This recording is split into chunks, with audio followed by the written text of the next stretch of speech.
paz do Senhor Jesus, meus irmãos. Paz do Senhor Jesus a todos que nos acompanham também pelo vídeo, que estão conosco agora ao vivo, ou mesmo aqueles que vão assistir posteriormente esta aula. Hoje é a nossa segunda aula de bibliologia, o nosso terceiro encontro. Uma primeira foi apenas uma apresentação, então hoje é a segunda aula de bibliologia. E aqui estamos. Estou feliz por ver até, de certa forma, aqui a casa cheia para um dia chuvoso, podemos até chamar assim. E eu acredito que alguns irmãos ainda estão a caminho, vão somar-se conosco. Mas eu quero já louvar a Deus pela presença dos que já chegaram, dos que já estão nos acompanhando. Um abraço especial ao irmão Anderson aí em Nova Orleans, é o primeiro a chegar sempre. Chega e já fica mandando mensagem, cobrando se a aula vai começar. Meu abraço aí ao meu amigo, irmão Anderson, aluno mais distante do curso, lá no estado da Louisiana, nos Estados Unidos da América. Forte abraço a todos aí. E quero agradecer aqui ainda antes de começar a todos os alunos, todos os que se esforçaram e se dedicaram até para que a gente conseguisse bater a meta dos 1000 inscritos no canal. Tivemos uma força-tarefa, muitos irmãos cooperando, ajudando. Agradecimento aí especial ao pastor Jairo, pastor Jefferson, da Assembleia de Deus Marcas do Evangelho, fez uma força-tarefa e conseguiu aí quase 100 inscritos em 24 horas e a gente conseguiu bater essa meta. Muito obrigado aos irmãos, Magna, esposa Solange, todos os irmãos aqui que nos ajudaram a bater essa meta. Sem delongas, vamos ficar de pé, vamos orar para a gente poder oficialmente dar início aí à nossa aula, segunda aula de bibliologia.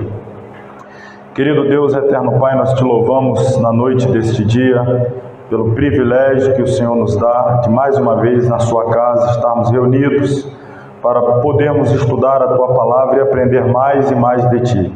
Te louvo pela vida de cada aluno que se esforçou, vencendo barreiras, obstáculos, ultrapassando todo e qualquer impedimento para estar aqui mais uma vez a fim de aprender mais a tua palavra. Te agradeço também, ó Pai, te louvo pela vida daqueles que mesmo à distância têm acompanhado o nosso curso, têm estudado a tua palavra e aprendido e crescido na graça e no conhecimento do Senhor. Nos dá, ó Deus, uma aula edificante, frutífera, abençoada, em que o teu nome seja glorificado e as nossas vidas sejam ainda mais fortalecidas espiritualmente pelo poder da tua palavra. Esta é a nossa oração e certos de que nos ouve e nos responderá, já te agradecemos em nome de Jesus. Amém. Está aqui o lembrete, irmãos, para aqueles que estão aí com seu aparelho celular, É comum todos trazerem, então lembro aí você desligá-lo ou pelo menos deixá-lo aí no modo silencioso. Bom, a nossa aula de hoje começa aí no capítulo 3, a página é de número 13, tanto os que estão aqui quanto os que estão acompanhando à distância. Pegue aí o seu material, página 13, capítulo 3, nosso primeiro assunto, a autoridade das Escrituras. Lembrando que estamos aí, irmão, no primeiro módulo, bibliologia. Eu já falei, mas quero mais uma vez reforçar a razão pela qual nós começamos o estudo da teologia, nós da Escola Teológica Shema, priorizamos dentro da nossa grade e da metodologia de ensino, começar pela bibliologia, justamente pelo fato de que todo o conteúdo que estudaremos daqui por diante dependerá da nossa confiança total e plena na veracidade, na inerrância, na infalibilidade, na completude das Sagradas Escrituras.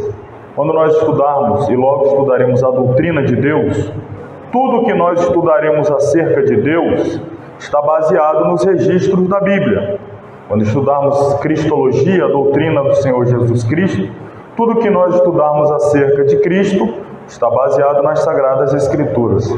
Então, para nós pavimentarmos bem essa estrada, da qual nós estaremos aí palmilhando por várias disciplinas adiante, ou por que não dizer por todo o curso até o seu término, para nós pavimentarmos bem essa estrada, é necessário nós termos essa compreensão, que é até certo ponto técnica. Às vezes as primeiras aulas, alguns irmãos assustam, porque tem já a expectativa de conteúdos bíblicos, revelação bíblica, e a gente está trazendo primeiro a parte técnica sobre a Bíblia, termos técnicos sobre a Bíblia, termos teológicos sobre a Bíblia, como inspiração, repito, a gente vai ver hoje, completude, inerrância, infalibilidade, mas tudo isso é para que a gente tenha a convicção, que todos temos, eu sei, mas teologicamente, biblicamente, bem formada, bem enraizada acerca da veracidade, da plenitude da revelação da Bíblia, para nós termos total tranquilidade depois que seguirmos adiante nos outros estudos acerca das outras disciplinas, doutrina do pecado, da salvação, escatologia, etc., baseados na Bíblia, já tendo essa certeza. Então, hoje a gente vai falar da autoridade. Por quê? E aí, mais uma vez, é importante termos esta plena convicção da autoridade das Escrituras, porque mais para frente, tudo aquilo que nós formos estudar de outros assuntos está baseado na autoridade da Bíblia sobre todo e qualquer assunto que nós formos estudar. E se tratando de autoridade, então, vamos lá, retornemos aí o nosso material, página 13. Historicamente, a Igreja tem reconhecido a autoridade das Escrituras nas questões de fé e prática. Então, isso aí já é um dado histórico. A Igreja reconhece, desde os primórdios, a autoridade das Escrituras no que diz respeito à fé, tudo aquilo que nós acreditamos, que nós cremos, e as questões práticas, a nossa vida, ou seja, a resposta prática, a resposta das atitudes diárias daquilo que é a nossa fé, do que cremos. Então, a Igreja reconhece a autoridade. Mas antes de continuar no texto do nosso material, do nosso livro aí de apoio, eu vou aqui ainda trazer um slide para a gente ter um conceito mais amplo de autoridade. Então, acho que os irmãos conseguem ler ali, autoridade. O que é autoridade quando aplicada às Escrituras? Autoridade das Escrituras. Quando nós falamos autoridade das Escrituras, nós estamos nos referindo ao poder absoluto e inquestionável, reivindicado, demonstrado e sustentado pela Bíblia em matéria de fé e prática. Então, quando eu falo que a Bíblia tem autoridade, eu estou dizendo que ela tem poder absoluto, um poder inquestionável, um poder que ela, por si só, reivindica, ou seja, chama para si essa responsabilidade de poder falar sobre fé e prática. Então, autoridade é isso aí. Tal autoridade advém do fato dela ser a inspirada, inerrante e infalível palavra de Deus. Eu falei na aula passada, para quem estava presente, uma lembrança, para quem não estava, recomendo depois assistir a aula aí no nosso canal. Mas eu falei semana passada sobre a questão da palavra de Deus ser a representação física do próprio Deus. E a gente fez aqui algumas comparações, como nós exercemos a nossa autoridade sobre os nossos filhos, por exemplo. Um exemplo que eu dei, através justamente da palavra. Quando você diz, faça isso, não faça aquilo, isso pode, aquilo não pode. E quando seu filho te obedece ao que você diz, ele está obedecendo a você. Quando ele desobedece ao que você diz, ele está desobedecendo a você. Então perceba, o relacionamento com a sua palavra é o relacionamento com a sua pessoa. A credibilidade à sua palavra é a credibilidade à sua pessoa. O descrédito para com a sua palavra é o descrédito para com a sua pessoa. Então a mesma analogia é aplicável quando se trata de Deus. O respeito pela palavra de Deus é o respeito pelo Deus da palavra. O reconhecimento da autoridade da palavra de Deus é o reconhecimento da autoridade do Deus da palavra. Então a autoridade das Escrituras, ela advém do fato de que as Escrituras, a Bíblia Sagrada, é a inspirada, inerrante e infalível palavra de Deus. Então nós estamos baseados aqui nesta convicção de que a Bíblia é a palavra de Deus e, por ser a palavra de Deus, ela tem autoridade, poder absoluto e inquestionável para tratar de matérias de fé e prática. Pois bem, vamos voltar agora para o material aí onde eu havia parado a leitura. Porém, isso não quer dizer que não tenha havido e não continua a haver rivais quanto à reivindicação de plena autoridade feita pela Bíblia. Olha que interessante. Apesar de nós, estou aqui diante de pessoas que eu tenho certeza, não vou dizer a maioria, a totalidade, todos que aqui estão acreditam na inspiração da Bíblia, todos que aqui estão respeitam a autoridade da Bíblia, reconhecem a Bíblia como a palavra de Deus.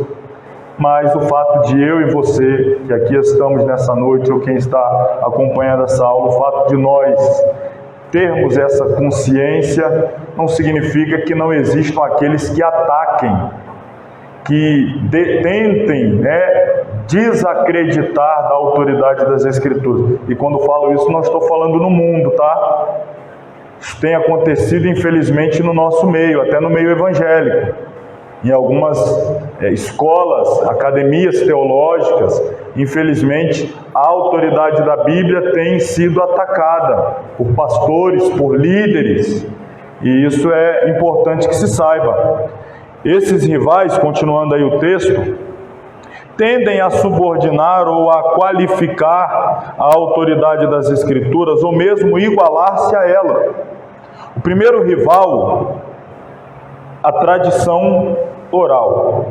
Lado a lado com a palavra escrita, circulavam amplamente histórias e ensinos religiosos.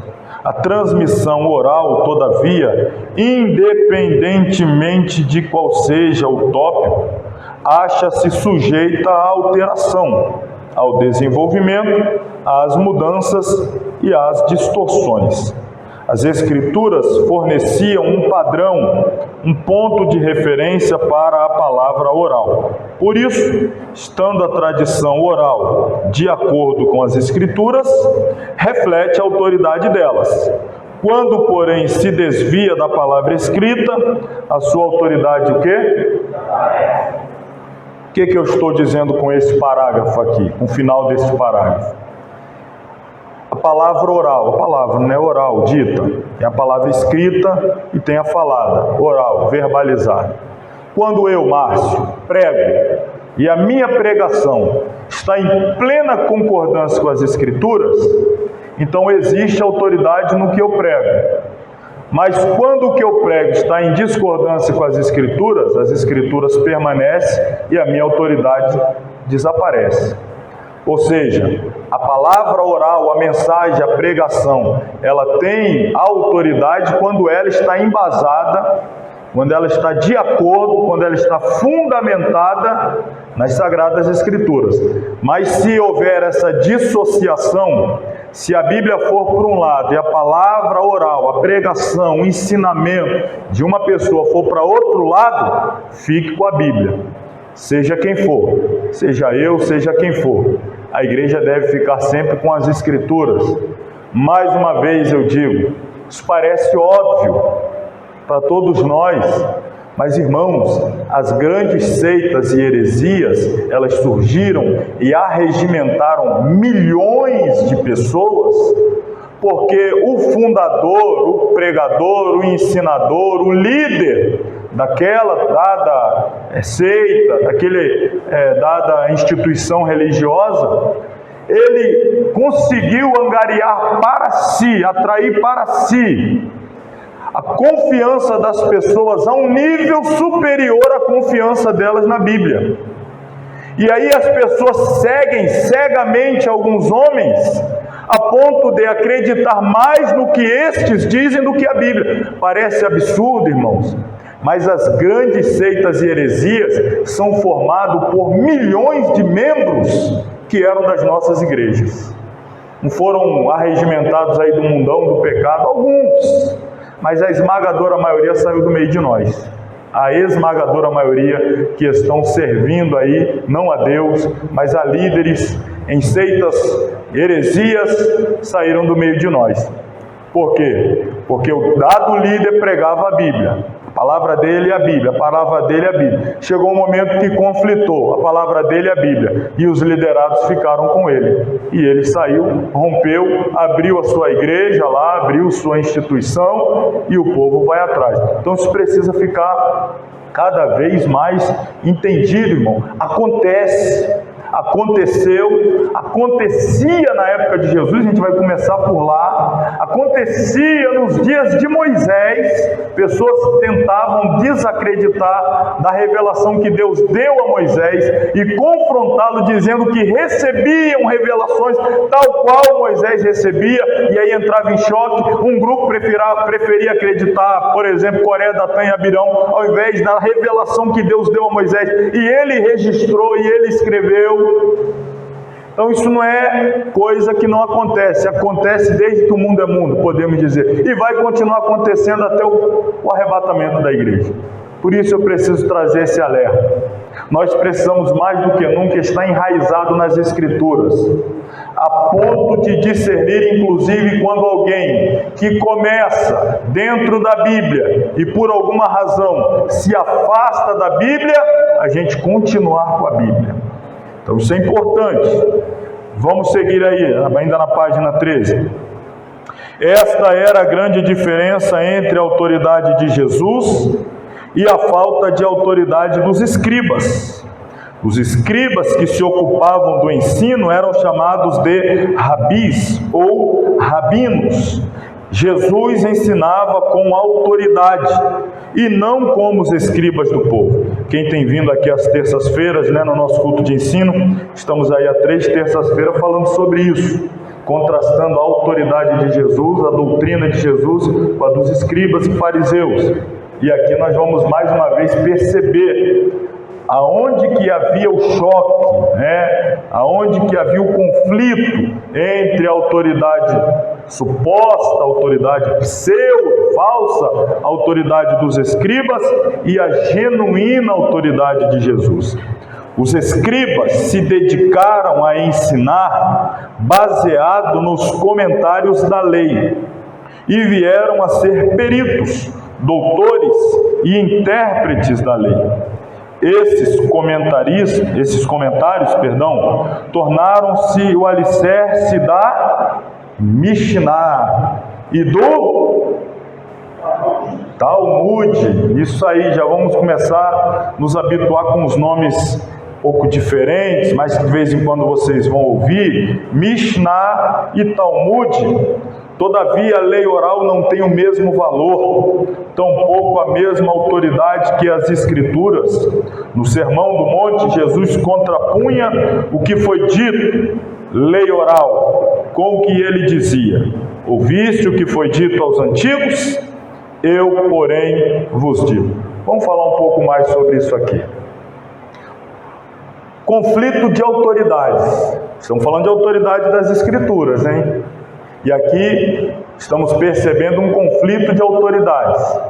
A autoridade dos mestres, dos rabis, do tempo de Jesus. Estou te mostrando que isso acontece desde os tempos bíblicos. E continua havendo hoje debates acerca de autoridade, pessoas querendo julgar de si mesmo, terem autoridade superior à Bíblia. Isso existe. E muita gente acredita, vão atrás desses, entre aspas, aí, apóstolo, bispo, semideus, seja lá mais o que for. Então precisamos ter cautela, cuidado, olhos bem abertos nesse quesito aqui que é importante. Nos dias de Jesus havia esse conflito da autoridade dos mestres de sua época, dos escribas, os doutores da lei, e da autoridade exercida pelo próprio Jesus nos seus ensinamentos, nas suas mensagens.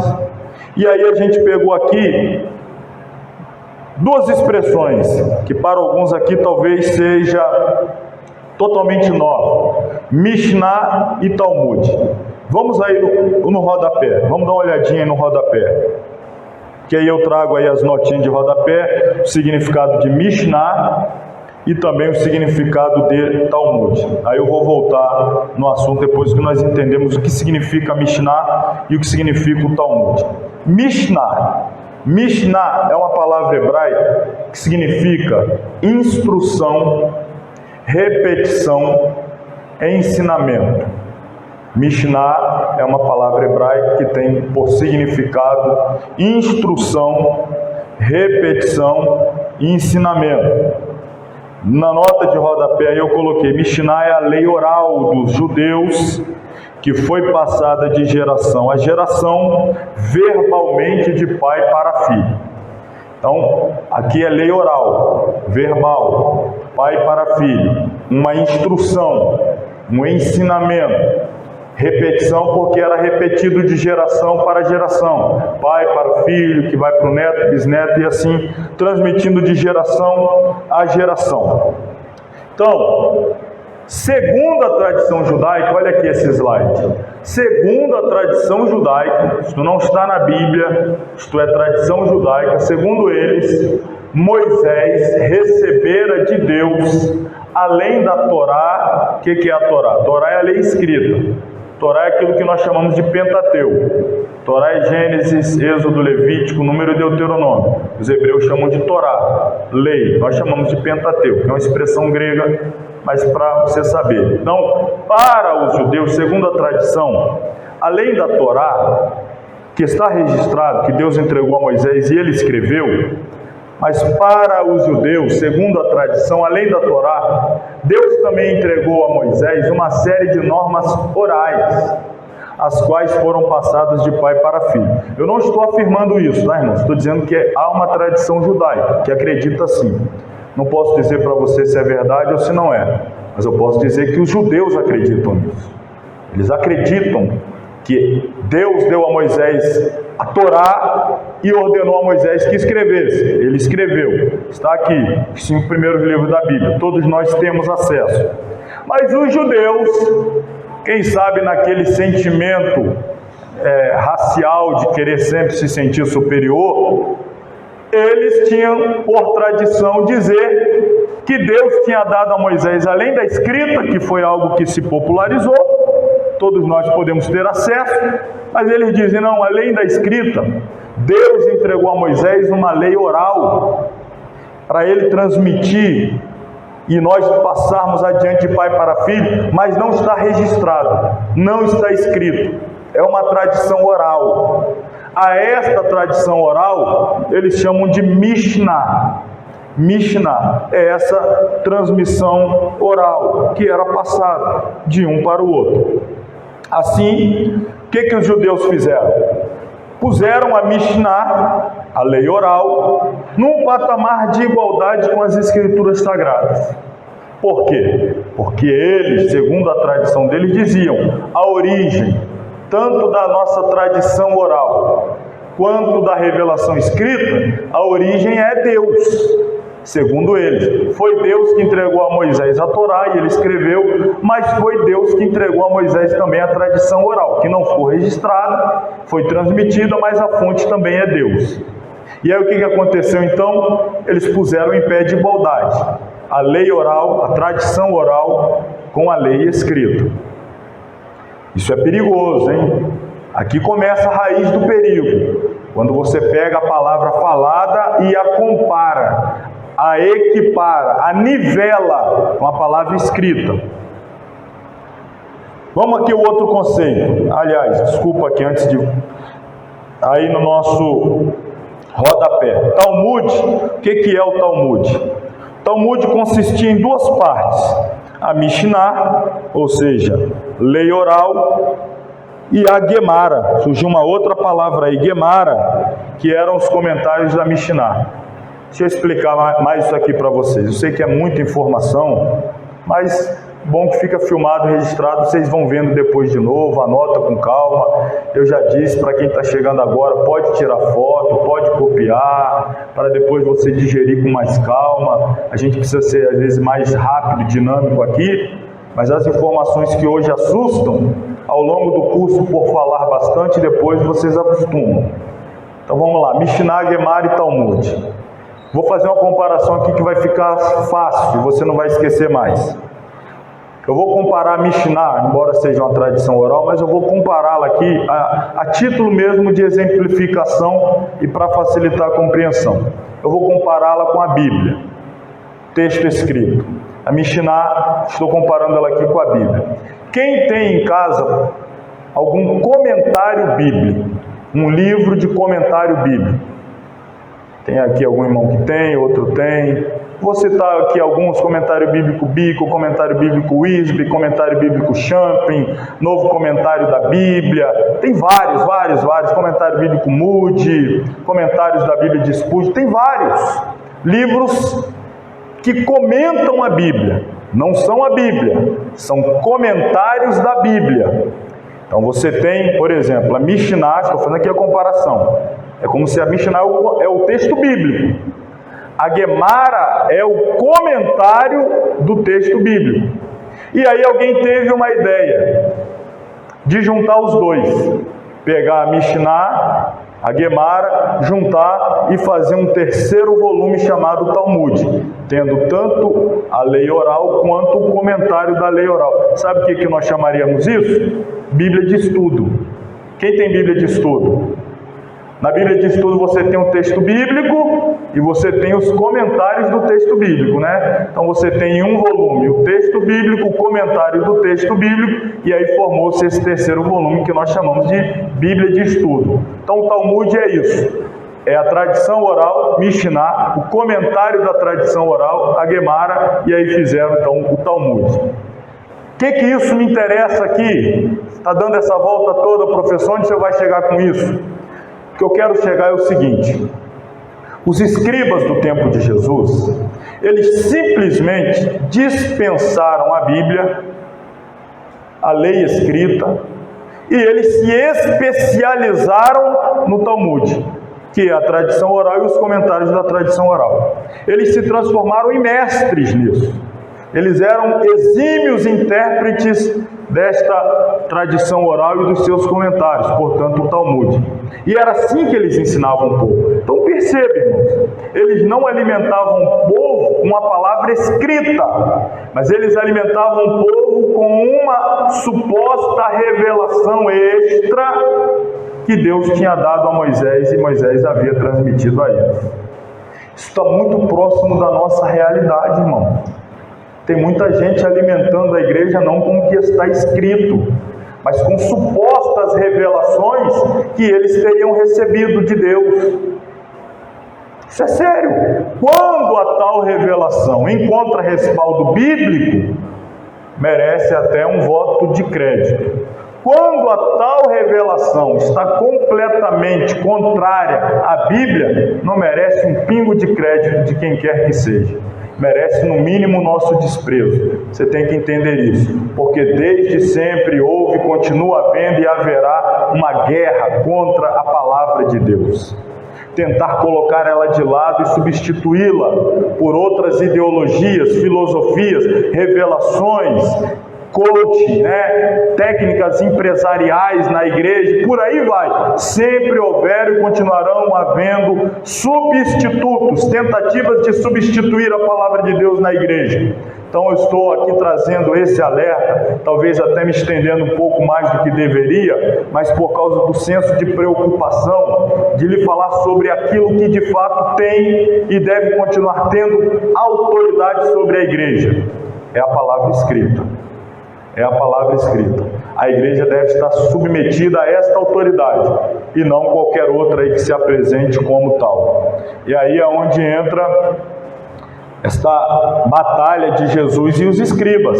A autoridade dos escribas se originava o quê? No conhecimento da suposta revelação passada de um pai humano para um filho humano. E a autoridade de Jesus originava-se do conhecimento da revelação verdadeira, genuína do Pai, a Bíblia. Então nós teremos autoridade à medida que nós conhecemos com profundidade a Bíblia.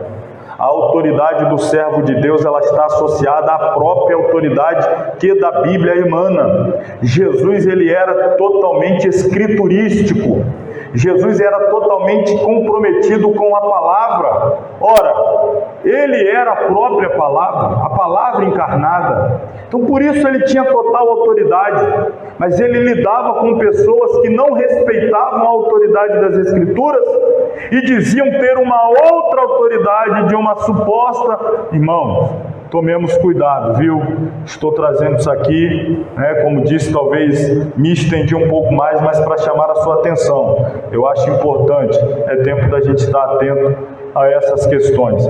Vamos voltar aí então ainda na página 14. A revelação oral não é infalível, pois ela não contém as verdades necessárias para a redenção do homem. Ela revela a lei e a justiça de Deus, mas não o amor de Deus por Cristo. Justamente por isso que as religiões naturais criadas pelo homem, budismo, espiritismo, islamismo, etc., ainda que tenham algum princípio ético, são diferenciadas do cristianismo, que tem uma mensagem de misericórdia, sendo oferecida através de um mediador. As religiões do homem evidenciam lei, mas o Evangelho é misericórdia e redenção real. A revelação divina é também classificada como específica ou escrita. Essa revelação divina escrita é a Bíblia Sagrada. Mesmo com as grandes dúvidas colocadas por séculos contra a autenticidade da Bíblia, a ciência e a arqueologia moderna provam que as afirmações dela sobre a história, genealogia, povos antigos, etc., estão corretas. A autenticidade de um livro é a sua legitimidade. Uma composição de literatura é autêntica se foi realmente composta pelo autor atribuído de tê-la escrito. Exemplo, uma epístola de Paulo é autêntica, pois pode ser provada ou comprovada que o apóstolo Paulo a escreveu. Se algo é autêntico, pode ser crido também. Se puder ser provado que Deus é o autor da Bíblia, a Bíblia então é crível. Então a autoridade da Bíblia advém, já falei, vou repetir aqui bem rapidinho, a autoridade da Bíblia advém da autoridade do autor. O autor de uma obra tem autoridade sobre a sua obra. O pintor de um quadro tem autoridade sobre aquele quadro. Ninguém pode alterar aquela obra a não ser ele. Ele é o autor daquela obra, o autor de uma canção, de um hino, e assim por diante. E aí a tal obra, por exemplo, já que você tem uma obra, se você pegar uma obra, Pablo Picasso, um pintor aí famoso, a pintura dele, e alguém que pinte tão bem quanto ele, reproduzir com perfeição uma obra dele, as pessoas que apreciam de verdade a obra de arte, vão pagar o mesmo valor na cópia que pagariam no original escrita, pintada por Picasso? Claro que não. Pode ser fidedigna a cópia. Talvez tenha até traços de beleza maior, mas não é de Picasso. O camarada vai pagar milhões na pinturinha lá no rabisco, na lambuzação lá que uma criança às vezes até faz. Não no caso de Picasso, mas de pintores de obras surreais, que é rabisco, vai pagar milhões. Mas se outra pessoa fizer aquilo, não. Outra pessoa não, tem que ser o autor original. Em relação à Bíblia, é a mesma questão. Se a gente consegue ter a certeza de que o autor da Bíblia é Deus, logo a autoridade da Bíblia é a autoridade do próprio Deus. Então quem é que pode contradizer a pessoa de Deus? Logo, ninguém será capaz de contradizer a palavra de Deus. Perceba, todo aquele que tenta contrariar o que está escrito na Bíblia, a primeira coisa que ele tem que fazer é colocar em dúvida a autoridade da Bíblia. Primeiro, você já deve ter passado por isso como eu passei. Alguém falar para você, não, mas a Bíblia foi escrita por homens. Quem já ouviu isso? Praticamente todo mundo. Todo mundo vai dizer, a Bíblia foi escrita por homens. Ah, a Bíblia, quer ver outra coisa? A Bíblia foi adulterada, foi mexida pela Igreja Católica. Quem já ouviu isso? Então, isso aí é para quê? Para bater na base do que a gente está trabalhando aqui agora, da autoridade. Se uma pessoa tira a autoria da Bíblia de Deus e entrega ela a homens, foi escrita por homem. Então, calma aí, perdeu a autoridade. O homem é falível, o homem é pecador, o homem erra, o homem falha. Ah, foi homens? Ah, então já vai ter um monte de erro. Ah, se alguém conseguir provar que a Bíblia foi adulterada, mexida, alguma coisa foi removida, alguma coisa foi acrescentada. Bom, se alguma coisa foi adulterada, então calma aí, deu margem para adulterar muito mais coisas. Como é que eu vou saber o que foi e o que não foi? Por isso sempre vão atacar esse ponto. Eles querem o quê? Desestruturar, desestabilizar a autoridade das Escrituras. E a gente está tratando disso aqui. A gente precisa ter convicção de que, embora tenha sido sim escrita por homens, claro, não foi Deus que pegou a pena na mão e redigiu, foram homens, mas embora tenha sido escrita por homens, quem é que entregou a revelação que deveria ter sido escrita? Um homem ou Deus? Deus. Você quer ver uma coisa?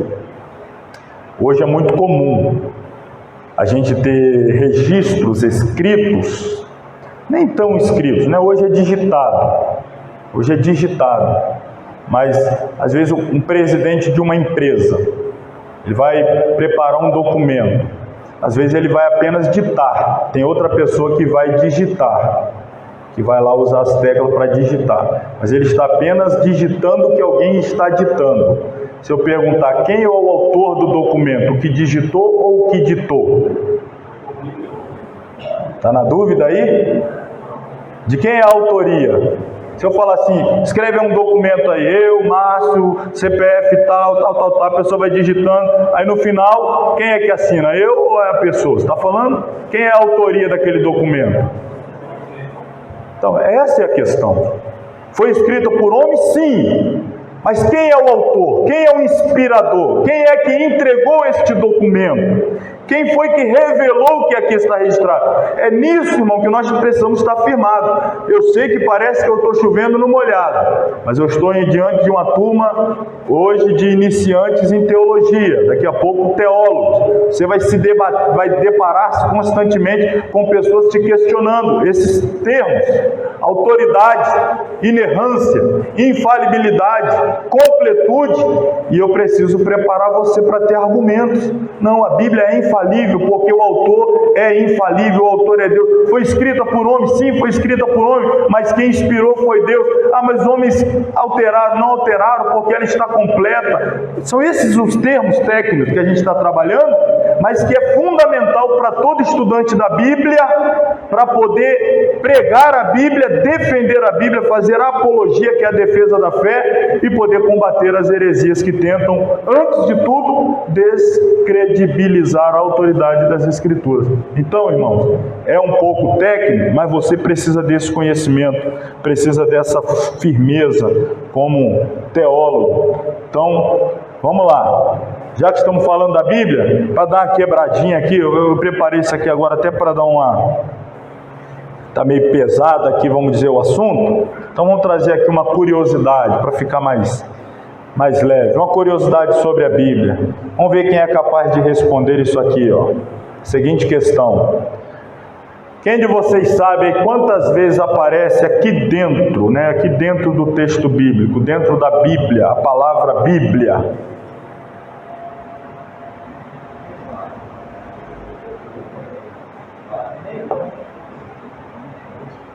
Já ouvi a resposta aí?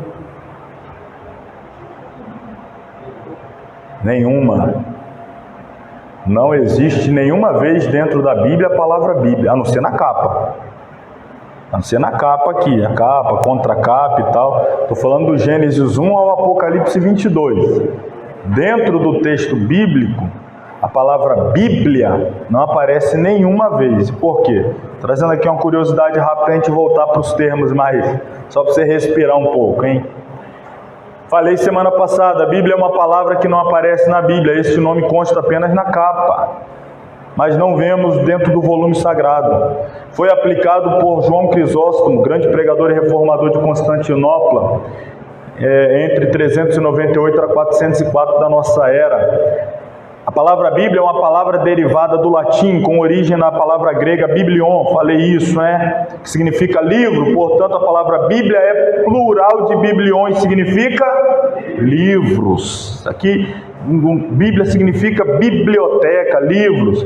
Os nomes mais comuns da Bíblia, que aparecem na Bíblia, você vai encontrar lá: Escrituras, Sagradas Escrituras, Livro do Senhor, Palavra do Senhor e até oráculo. Ó, que bonito, hein? Abra aí os oráculos. Você já ouviu isso, né? Falou, meu Deus, um dia eu vou falar isso também. Vamos pregar aqui hoje nos sagrados arcanos. Meu Deus, aí deve vir coisa boa, hein? Aí não, só decorei essa palavra. Oráculos aparecem, oráculos são revelações da divindade, oráculos de Deus. Então, como já informamos, a palavra Bíblia vem do grego... Bibliar significa livros.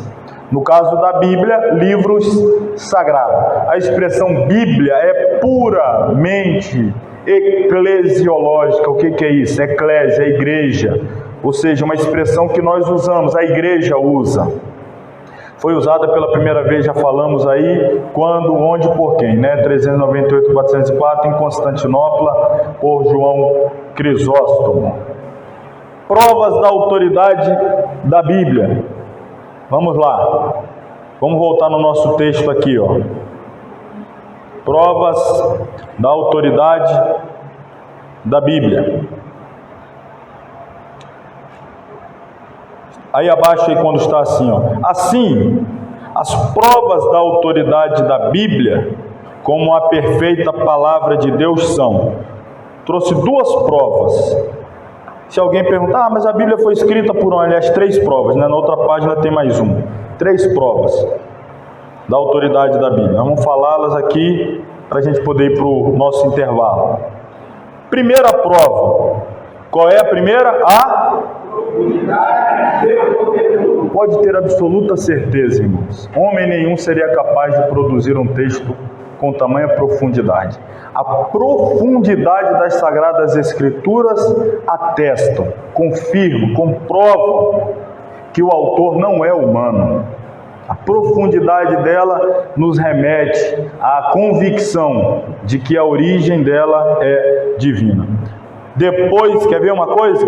Depois de repetidas lidas pelos anos, a Bíblia continua nova e atual para hoje.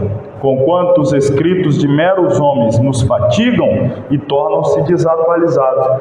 Quem nunca viu, né, aquele postzinho que ficou muito famoso, palavra de Billy Graham, a Bíblia é mais atual do que o jornal que vai sair amanhã. A notícia que vai sair nas páginas do jornal amanhã, vai falar fresquinho, extra, primeira mão, novidade. A Bíblia é mais atual. Você lê a Bíblia, talvez tenhamos pessoas aqui que já tenham lido a Bíblia uma vez, 2, 3, 5, 10, até mais. E vão poder confirmar isso aqui que eu vou dizer. Você lê a Bíblia, não precisa ler a Bíblia toda. Estou citando aqui de ler a Bíblia toda, mas que não seja a Bíblia toda, que seja um texto específico da Bíblia. Exemplo, vamos lá, parábola das 10 virgens. Você leu 10 vezes. Na 10ª vez que você leu, você viu coisas que você não tinha visto na 9ª, não tinha visto na 8ª, na 7ª. Quantas vezes você está, por exemplo, não vou dizer nem de ler, por exemplo, ler, mas, por exemplo, de ouvir. Alguém chega aqui e vai pregar hoje, aí diz assim para você, vamos abrir a Bíblia, hoje eu quero pregar uma palavra para os irmãos. Qual o texto? Vou falar hoje sobre a mulher do fluxo de sangue. Aí já tem aquele, já ouvi isso aí tantas vezes. Aí daqui a pouco o irmão vai por ali, por aqui, você vai, pá, calma aí, isso eu nunca ouvi não, que história é essa? Isso aí está aqui mesmo, é isso mesmo que ele falou aí. Já aconteceu com você? Claro que já. Alguém dizia um texto, você, será que vai trazer alguma coisa aí que eu nunca ouvi? E daí a pouco trouxe. Você lê um texto, ué, isso aqui estava aqui da outra vez? Estava ali. O que significa? A Bíblia tem esse poder de se auto-atualizar. Não há necessidade de ninguém atualizar a Bíblia, né? Rodou o vídeo aí, que foi algo de crítica, era passivo de crítica mesmo, porque o tal pastor famosinho aí, dizendo que a Bíblia está atrasada, retrógrada, ultrapassada, tem que ser relida, reescrita, atualizada. Ela é responsável por se auto-atualizar. Ela mesmo tem esse poder de auto-se atualizar. Ela se mantém atual sempre. Ela é tão atual que, por exemplo, tem coisas que vão acontecer daqui a 1000 anos. Porque se Jesus voltar hoje, arrebata a igreja, começa o milênio, então a gente tem um período de tempo ainda de 1000 anos. Ninguém sabe o que vai acontecer lá, mas a Bíblia já revela o que vai acontecer lá. Coisa que vai acontecer para frente. Pessoal, não sei o que aconteceu. Aí você, né? Eu sei, estava na Bíblia. Nação contra nação, eu já sabia, estava na Bíblia. Eu já sabia também, já estava na Bíblia. Então tem gente assustado com o que está acontecendo. E você diz, isso já está escrito, irmão, tem mais de 2000 anos.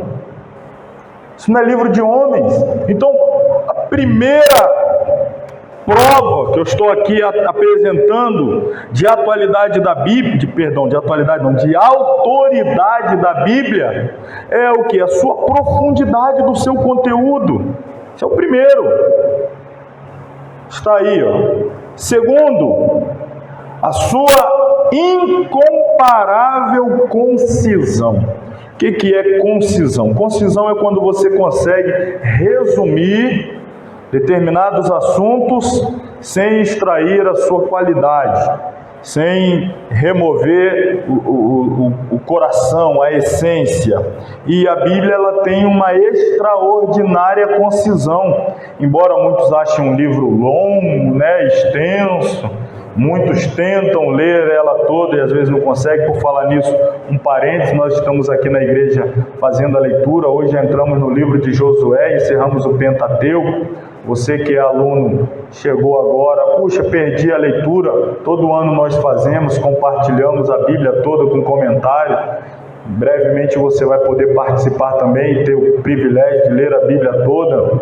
Eu já passei da 15ª vez, estou experimentando isso aí que eu disse, lendo coisas que eu olho e digo, não, isso aí eu nunca tinha lido antes. Então, é importante. E a Bíblia parece ser um livro extenso, não é.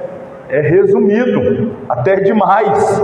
Então nós vamos falar aqui da sua incomparável concisão. Por exemplo, está aí, ó, Moisés, em 50 capítulos breves no livro do Gênesis, trata de acontecimentos tremendamente importantes em menos espaço do que, por exemplo, o historiador Flávio Joséfo usou para falar da sua própria vida no seu volume sobre a história dos hebreus, a história dos judeus, na verdade a história dos hebreus, aquele livrão que muita gente tem, eu tenho também. Aquele lá é cansativo, a Bíblia não, mas o relato da criação, o ensino da doutrina dos anjos, descobrimento do atributo da onipresença de Deus, as verdades que cercam a redenção humana, etc., somente podem ser afirmados por quem é superior aos anjos e aos homens, e por quem quis revelar tais verdades aos homens. Quem é este que tem capacidade de falar, porque é superior aos anjos, superior aos homens? Deus.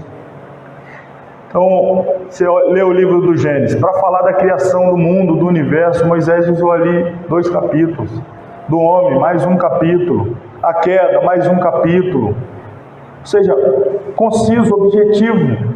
Em poucas palavras, ele falou de acontecimentos tremendamente extraordinários para a humanidade, não só para quem é cristão, que diz respeito à humanidade. E Moisés, claro, falou, e detalhe, Moisés, você sabe, ele nasce lá no capítulo 2 do livro do Êxodo. Os acontecimentos de Gênesis São acontecimentos aí de 400, 500 anos antes de Moisés.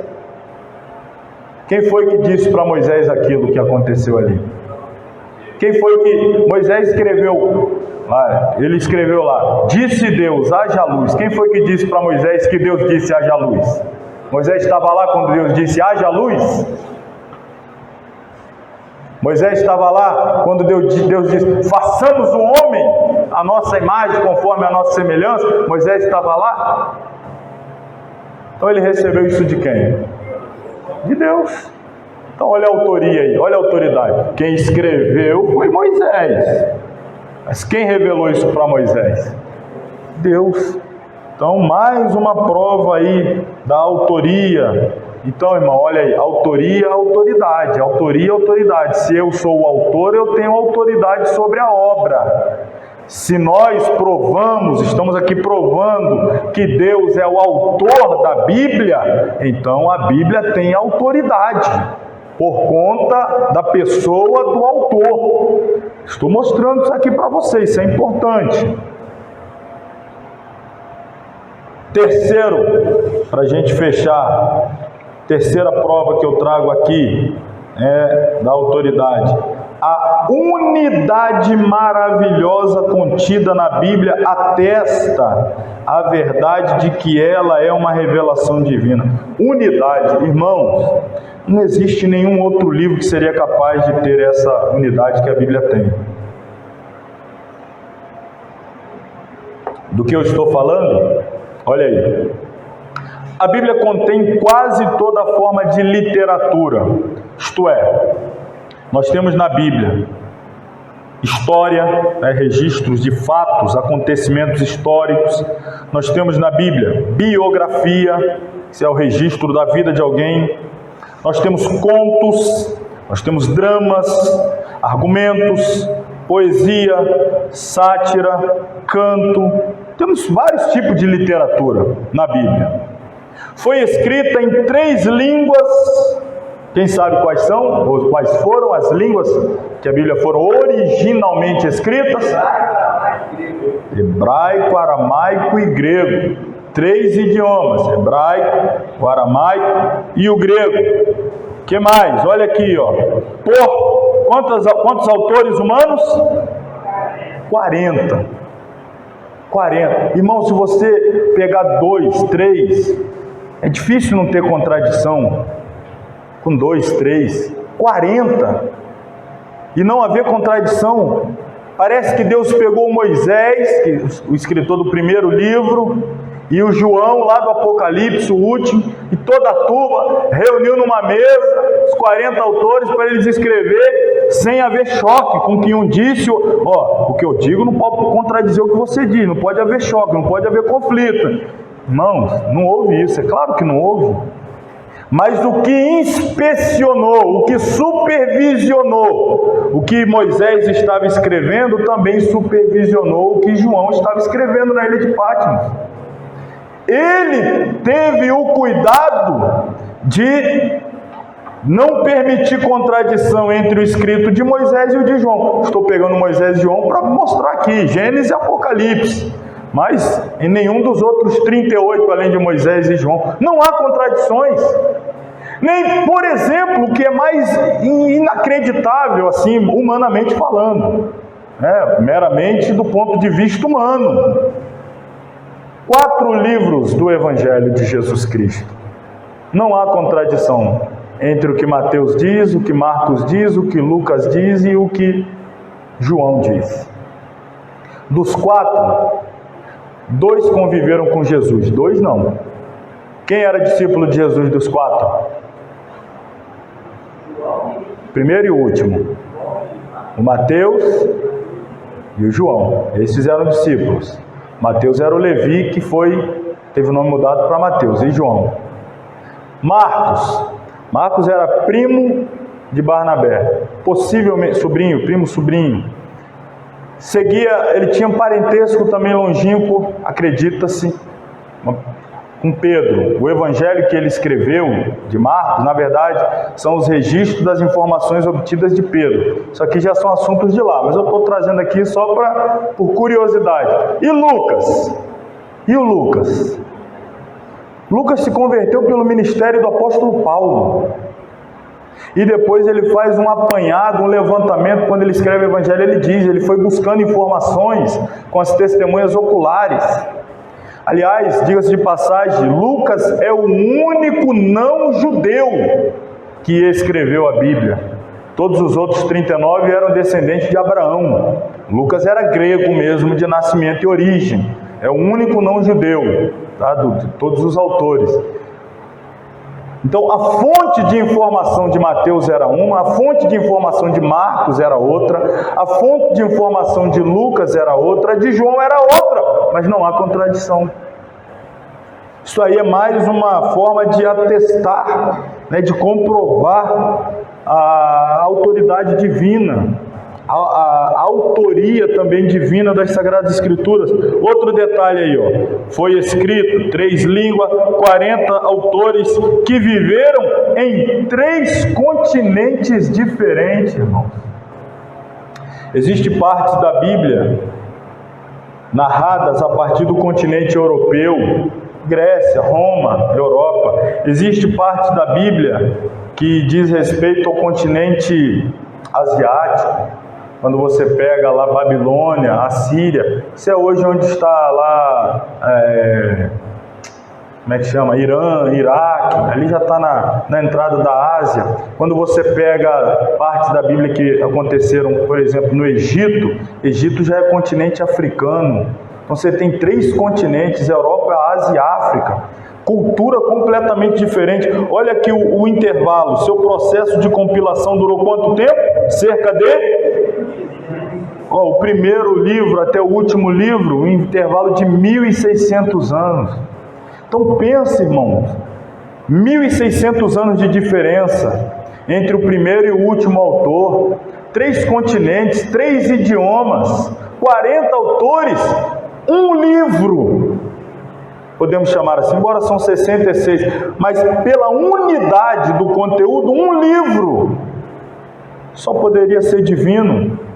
E outro detalhe para acrescentar, entre estes escritores aqui, estiveram reis, por exemplo, Davi foi rei, agricultores, Amós, pastor de ovelhas, generais, Josué, pescadores, Pedro, estadistas, como Daniel, sacerdotes, escribas.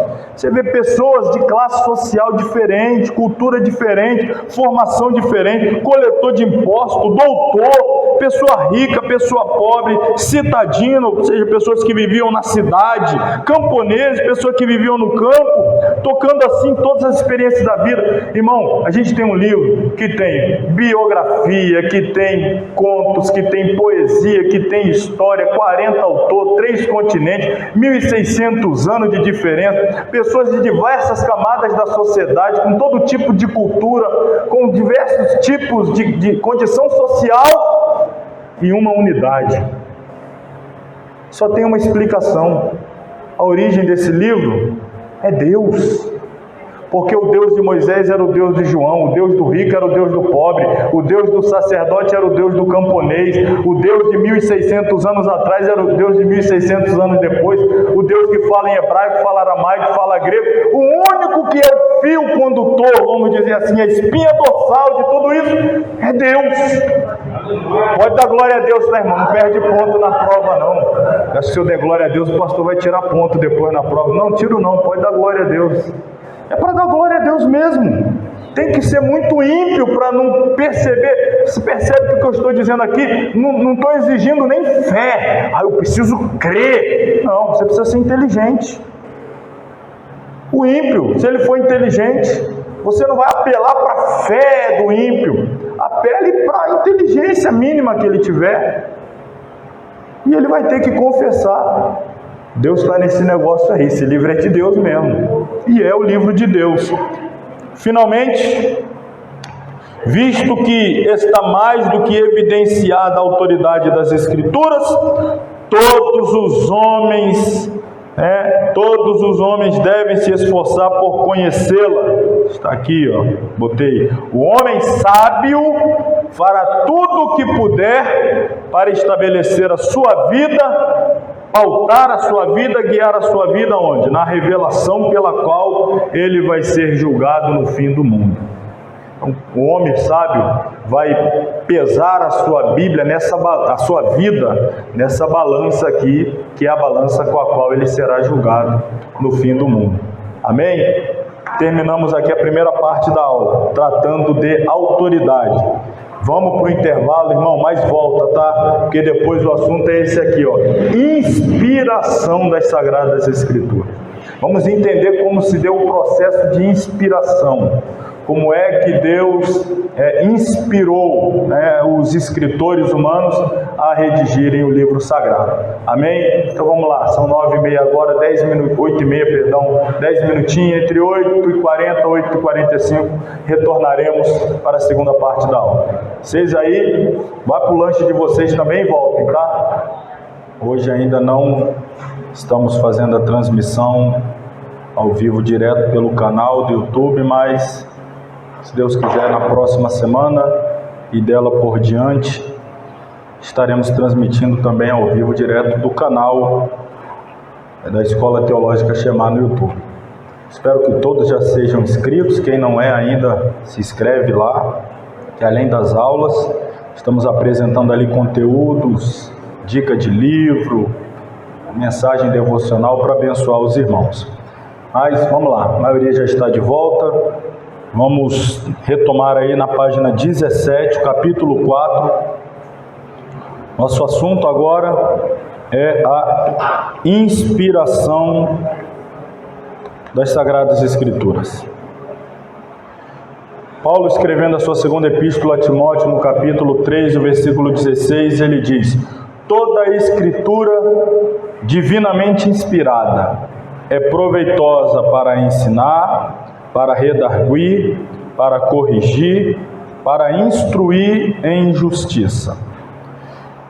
O domínio absoluto da Bíblia sobre nossas vidas é baseado em nossa convicção de que este livro, preste atenção nisso aqui, aí no seu material mesmo, falei muito sobre isso na semana passada, este livro não contém a palavra de Deus, mas que é a palavra de Deus.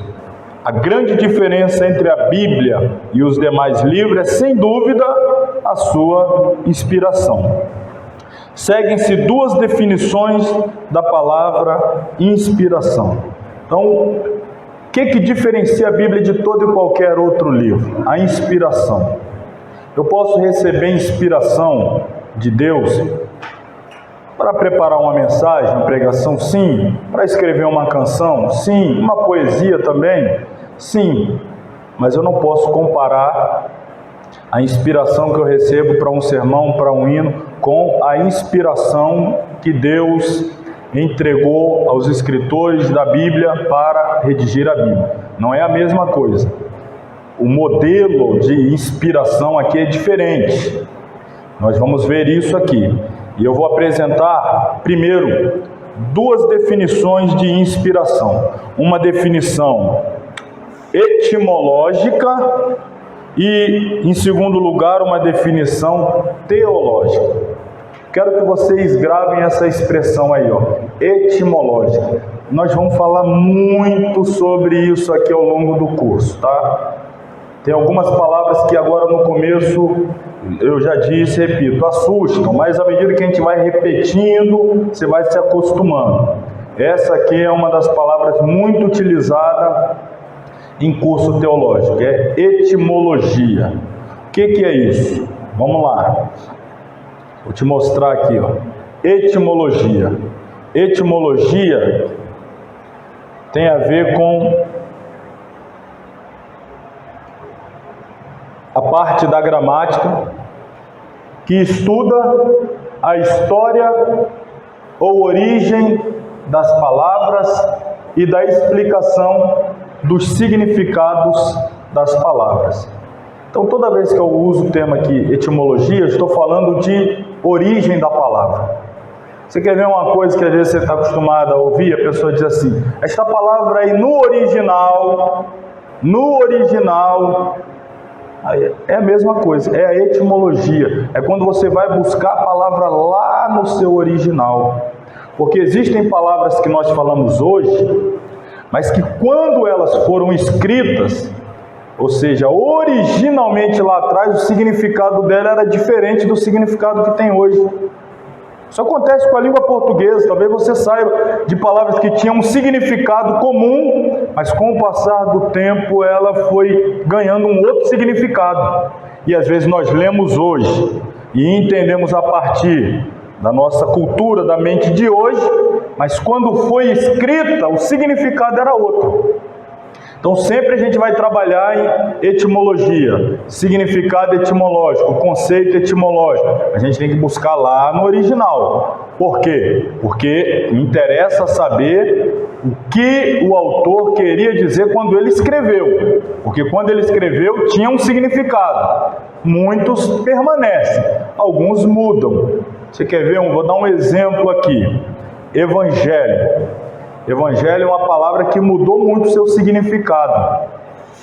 Nos tempos de Jesus, evangelho significava boas novas. Boas novas. Mas antes do tempo de Jesus, evangelho, a palavra já existia. Mas evangelho antes de Jesus significava a recompensa, isso aqui é só um exemplo, tá? A recompensa que um mensageiro recebia quando ele entregava uma boa notícia. Então lá vinha da guerra um mensageiro e ele trazia uma boa notícia.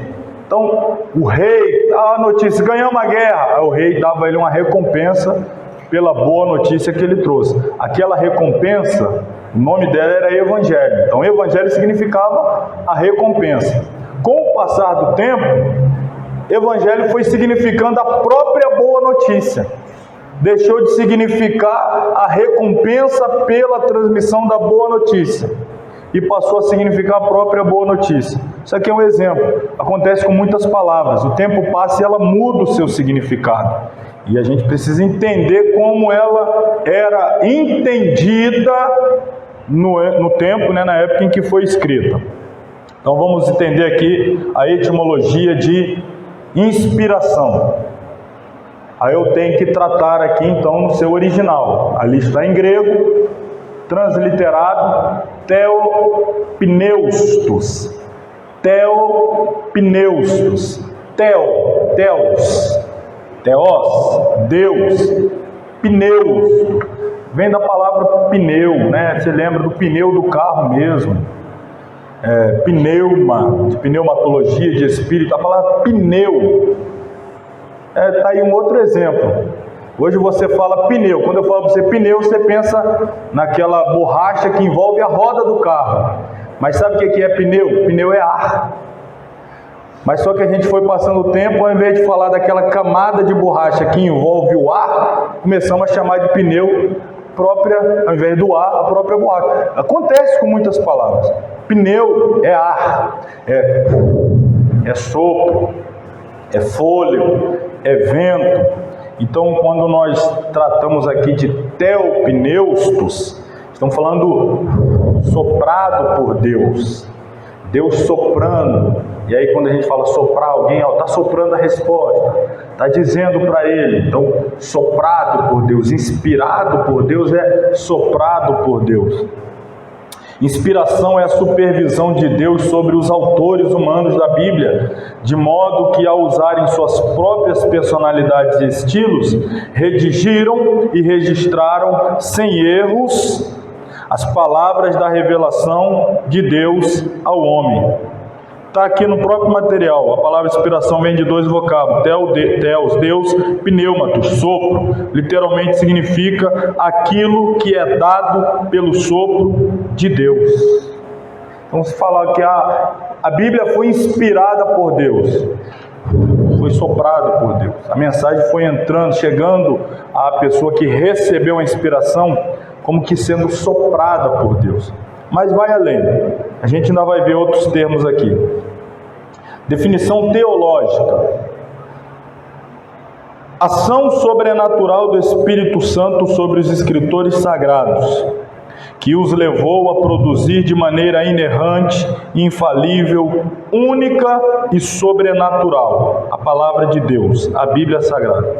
Olha aí, a definição teológica de inspiração é essa: é a ação sobrenatural do Espírito Santo sobre os escritores, que os levou a produzir de maneira inerrante, infalível, única, porque essa inspiração aqui é incomparável. Eu já disse, não pode comparar. Deus me inspirou a escrever esse hino. Pode haver uma inspiração divina, mas não se compara a essa aqui. São diferentes as formas de inspiração. A da Bíblia é única e sobrenatural. Em português, a palavra inspirar, estou aí na página 17, lá embaixo, ó. Em português, a palavra inspirar é originária do verbo latino inspirare, que significa o quê? Introduzir ar nos pulmões. Quem é que nunca, né? Lá no médico, inspira, expira, expira, inspira, você está trazendo o ar para dentro, expira. Então, inspirar, é o sopro, é o vento, é o ar entrando, trazendo para dentro. A inspiração é isso aí, está entrando, trazendo para dentro da pessoa. Vem desse vocábulo, introduzir ar nos pulmões. É um processo fisiológico tão necessário à vida que a mantém em pleno funcionamento. É algo automático, independente da nossa vontade. Basta estarmos vivos para que o ar nos entre pela boca ou pelas narinas e nos chegue até os pulmões. Você vê que é algo tão assim natural. Quem aqui sabe quantas vezes inspirou e expirou hoje? Aí é muita coisa. Só durante a aula. Só durante aqui a segunda parte da aula, pelo menos. Só lá no intervalo. Você nem presta atenção nisso, só presta atenção quando precisa, né? A turma que fica lá sem ar, aí que vai prestar atenção. Mas as coisas tão natural, a inspiração, ninguém nem percebe. Esse processo de inspiração, como Deus guiou esses homens, foi tão natural, foi tão sublime, que em alguns casos as pessoas sequer se davam conta que estavam sendo conduzidas por Deus. Inspiração é algo automático, que a gente precisa, é vital, mas às vezes a gente nem percebe que a gente faz isso o tempo todo, até dormindo, ou você desliga a respiração para dormir e só liga no outro dia de manhã. Tem gente que liga ainda no máximo, né?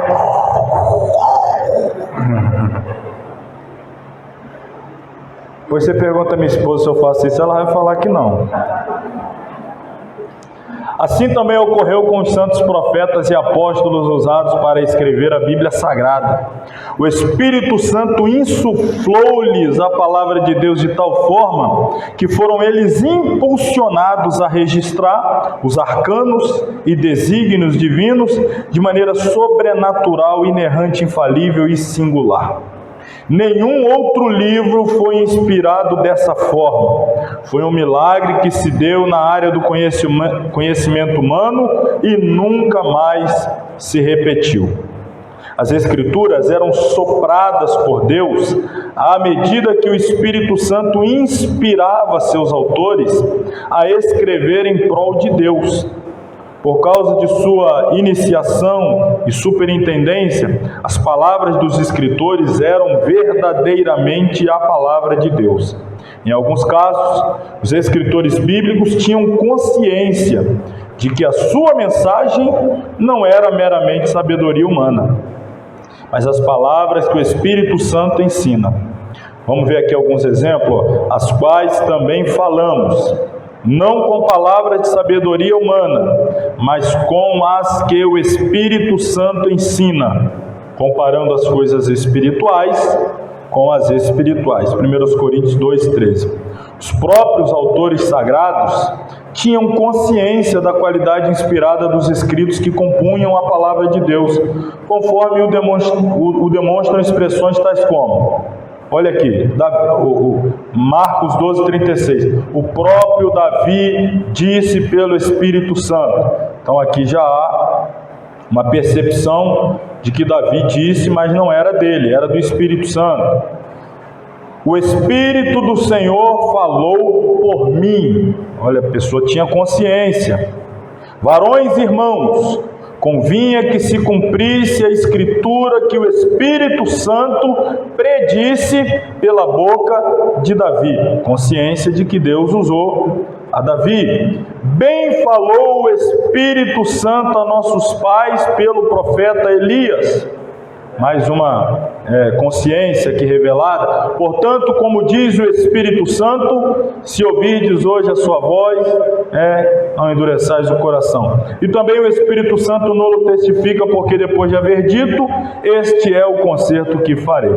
Bom, sendo assim, sejam quais forem os escritores, Moisés, Davi, Lucas, Paulo, ou desconhecidos a nós, como no caso do autor de Hebreus, escreveram eles inspirados pelo Espírito Santo, porque a profecia nunca foi produzida por vontade de homem algum, mas os homens santos de Deus falaram inspirados pelo Espírito Santo.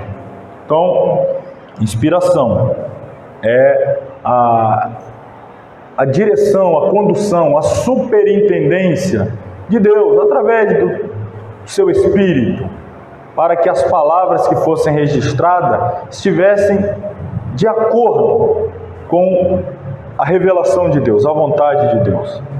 Vamos trazer aqui mais uma observação. Cuidado, até aumentar. Para quem está lá atrás ver também. Cuidado. Cuidado com o quê? Cuidado com livros escritos por pessoas que teriam, não que eu duvide, irmão, eu não duvido, mas a gente não pode acreditar em tudo também. Pessoas que teriam vivenciado experiências sobrenaturais e reivindicam aos seus escritos a autoridade semelhante à da palavra de Deus. Cuidado. Pessoa, eu disse aqui, eu posso receber inspiração para escrever um livro? Posso. Comparar a inspiração do meu livro com a palavra de Deus? Jamais. Inspiração para escrever um hino que toque o coração, que quebrante, que faça pessoas vir a Cristo, vir a cruz, e você, olha, essa letra aí, essa letra foi Deus que deu. Sim, comparar com as Escrituras? Jamais. Você quer ver? Eu vou dar aqui 2 exemplos de livro. Primeiro, livro de Mórmon. Olha o que diz na capa do livro: um outro testamento de Jesus Cristo. Ou um outro evangelho de Jesus Cristo, um outro testamento. Você quer ver uma coisa? Quem sabe que religião é essa aí? O Mórmon, alguém já ouviu falar? Tem uma igreja Mórmon em Vila Velha. Vocês já viram? Sabe onde é? Não, aqui em Vila Velha tem uma.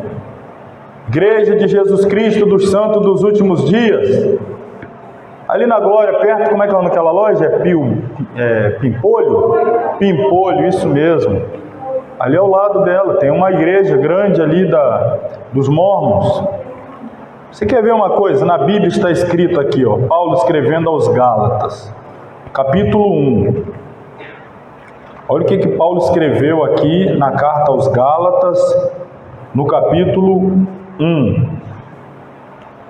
Ele diz assim, versículo 7, aliás 8: mas ainda que nós mesmos, ou um anjo do céu, vos anuncie outro evangelho, além do que já vos tenho anunciado, seja anátema, que significa amaldiçoado.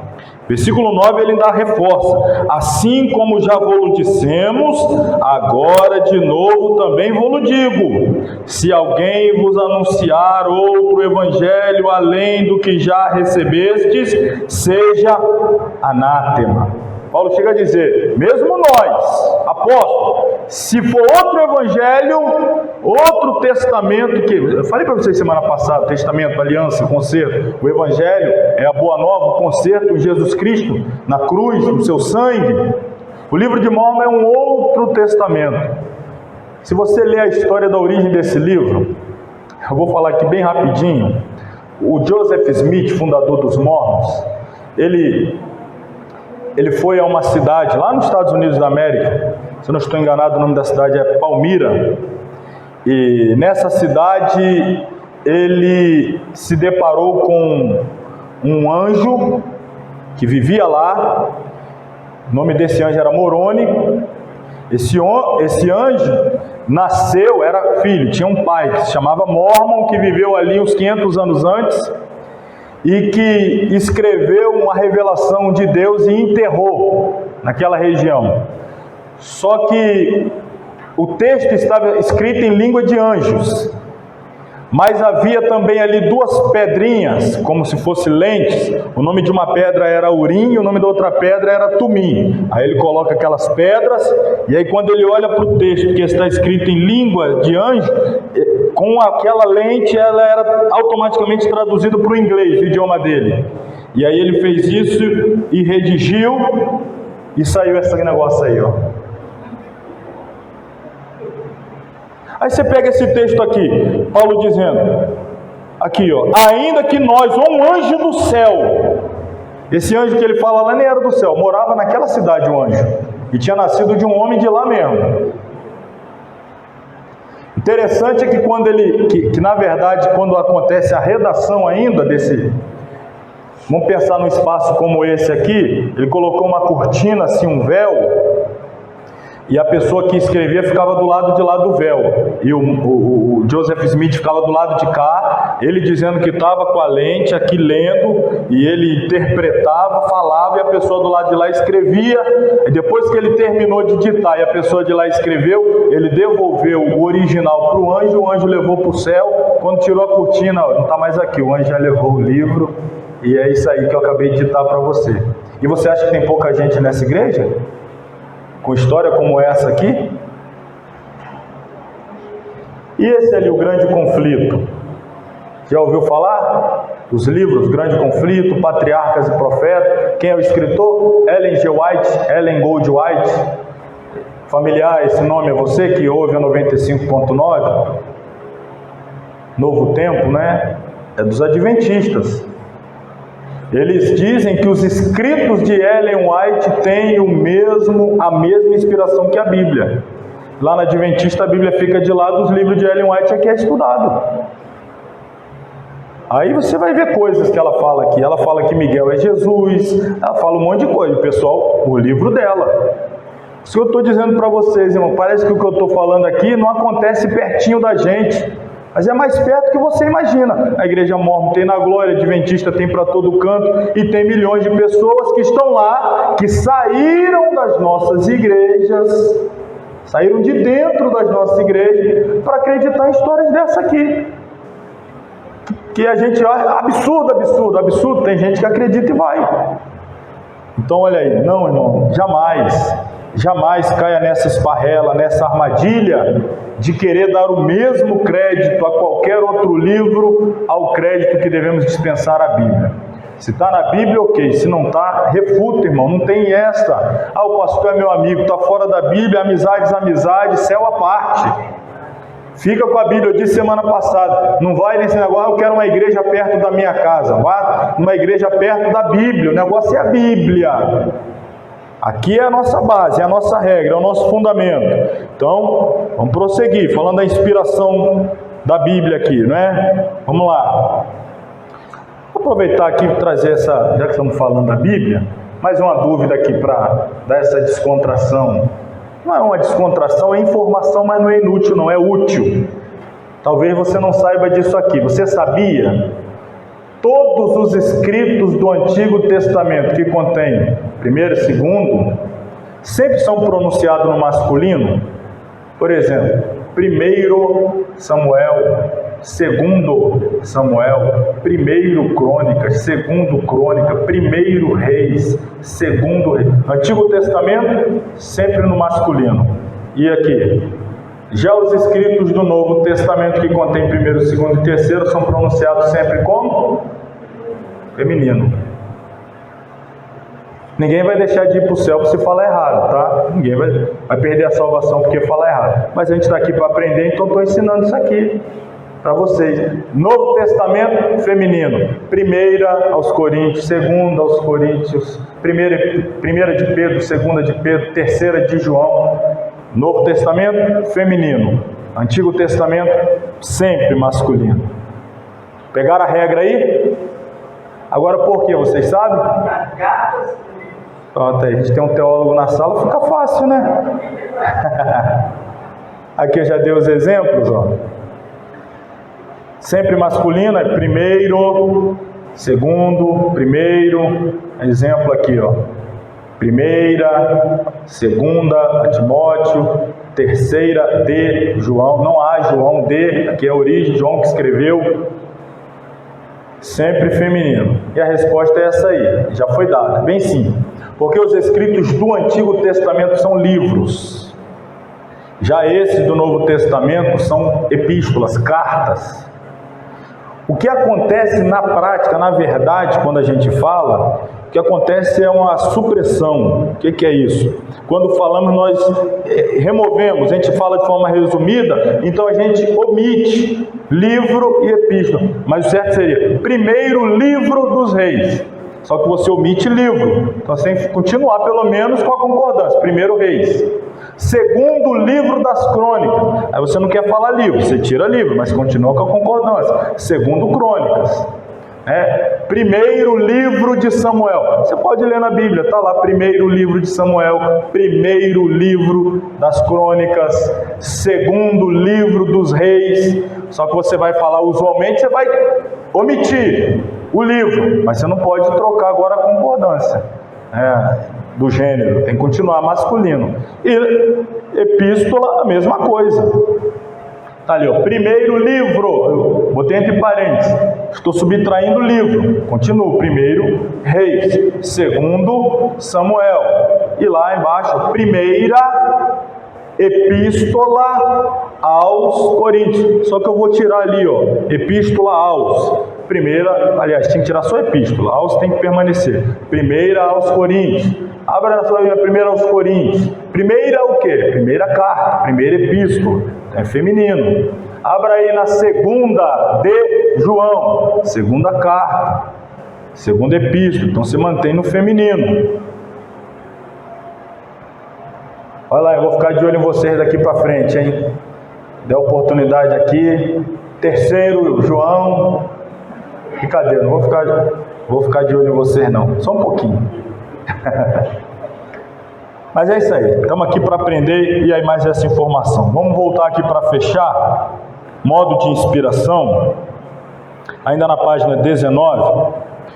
Uma vez aceito o testemunho que as Escrituras dão acerca de si mesma, fica mais que clara a sua divina inspiração. À medida em que os autores humanos da Bíblia a compunham, o próprio Deus dava mostras de comunicação. E posto que na maioria dos casos a Bíblia não revela a forma de sua inspiração, várias teorias têm surgido a respeito. Consideraremos 5 opiniões básicas de forma resumida. Então, preste atenção aqui, daqui para frente eu vou apresentar 5 hipóteses, tá? 5 opiniões, ou seriam 5 maneiras de apresentar a forma como a inspiração das Sagradas Escrituras se deu. Já vou antecipar para vocês, dessas 5 aqui, só 2 são verdadeiras, não são as 5 não, só 2 das 5. Vamos ver lá, no final descobrir quais são. Eu vou ler aqui de forma resumida. Eu coloquei no slide aqui de forma resumida. Depois você pode ler completo aí na sua casa. Não só pode, como deve. Mas vamos lá de forma resumida. Primeira hipótese, vou chamar assim. A primeira hipótese para a inspiração divina é chamada de intuição natural. O que diz essa hipótese da intuição natural no que tange à inspiração divina das Sagradas Escrituras? A intuição natural afirma que a inspiração é uma mera perspicácia natural do autor humano em assuntos espirituais, ou seja, quase não há intervenção divina. Essa hipótese está dizendo que os autores, escritores, Moisés, Josué, Esdras, Jeremias, Isaías, eles já tinham uma certa inclinação natural para coisas espirituais. Eles já eram pessoas, que vieram com essa dotação natural quando se trata de questões espirituais. De maneira que não houve necessidade de muita intervenção de Deus na hora que eles estavam escrevendo. Essa é a primeira hipótese. Por enquanto eu não vou falar qual que está certo e qual que está errado, por enquanto. Vamos à segunda hipótese. A segunda é a chamada iluminação especial. O que diz a hipótese da iluminação especial? Segundo a hipótese da iluminação especial, a inspiração é uma mera intensificação das percepções religiosas que todos os cristãos têm em comum. Ou seja, todo mundo tem, todo cristão, todo servo de Deus, ou, sem ser falar de cristão no Antigo Testamento, servos de Deus, já tem alguma percepção religiosa e apenas foi intensificada, deu um impulso a mais a essa perspicácia, vamos dizer assim, percepção das questões religiosas. Esta é a segunda hipótese. Vamos à terceira, chamada orientação dinâmica. Que diz a terceira hipótese? Ela afirma que a inspiração é a orientação especial do Espírito Santo para garantir toda a verdade divina que trata as matérias de fé e viver piedoso. Esta é a terceira hipótese, uma orientação especial, uma supervisão ali, uma condução para garantir que tudo que foi escrito estivesse de acordo com a verdade divina. Quarta e penúltima hipótese, inspiração plenária verbal. O que ela afirma? Ela afirma que a inspiração é a combinação entre a expressão natural dos escritores e orientações especiais dos seus escritos, concedidas pelo Espírito Santo. Plenária verbal, plenária, pleno, todo. Verbo, verbal aqui não só o verbo, mas as palavras. Plenária verbal, todas as palavras. Então, usando a combinação da expressão natural e dos escritores e a orientação dos escritos, tudo ali concedido pelo Espírito Santo. Quinta e última hipótese é o ditado.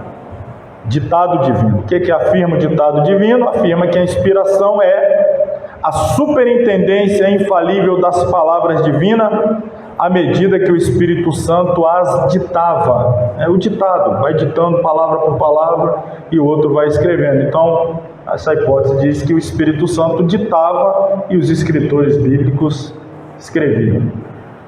5 hipóteses. 2 nós aceitamos. Vamos ver quais são? Os conceitos aceitáveis são: terceiro e o quarto, orientação dinâmica, plenária verbal. Não houve ditado. Alguém pode pensar ditado. Não. Principalmente quando se trata de fatos históricos. O Espírito Santo não ditou. A história foi acontecendo e alguém foi registrando. Poesia se tratava da declaração da alma humana em relação a Deus. Não era o Espírito Santo que estava ditando. Estava se inspirando, não ditando. Você quer ver outra coisa?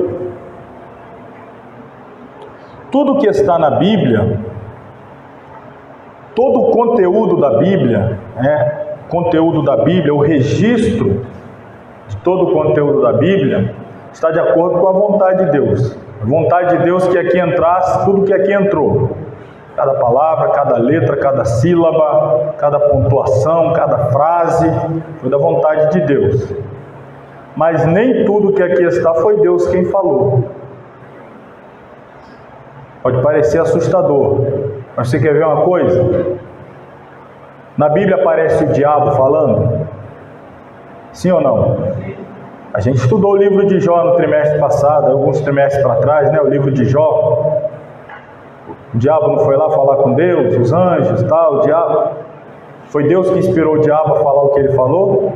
Agora, o registro das palavras do diabo, dentro de um contexto de acontecimento de fatos, aquilo lá precisava ser registrado, para dar sentido a todo o contexto. Na tentação de Jesus, o diabo falou, Jesus falou, o diabo falou, Jesus falou. Então, para dar o contexto completo do episódio, aparece momentos que não é Deus quem está falando. Eu estou indo por outro extremo, o diabo. Tem vezes que não é Deus nem o diabo, é o homem, a carne humana.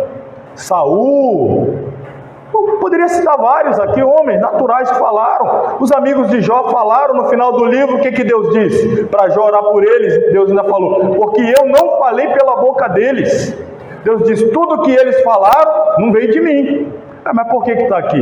Para a gente entender o contexto deles achando que estavam falando inspirado por Deus e não estavam. Quantos outros profetas profetizaram dizendo que foi Deus que falou e depois percebeu-se que não era mentira. Entrou o registro. Então a gente tem que ter essa percepção. Não é um ditado, porque nem tudo que aqui está escrito foi Deus que ditou. Existem registros de outras fontes, mas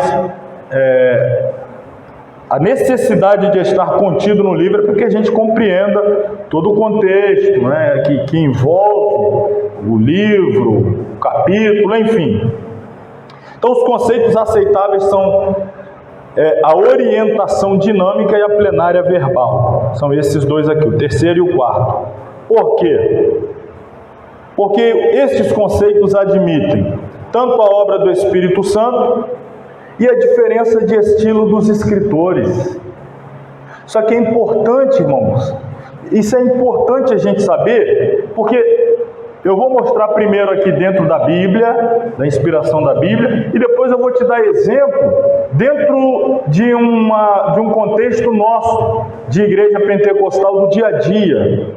Como não entender isso daqui, às vezes leva a gente a cometer alguns equívocos.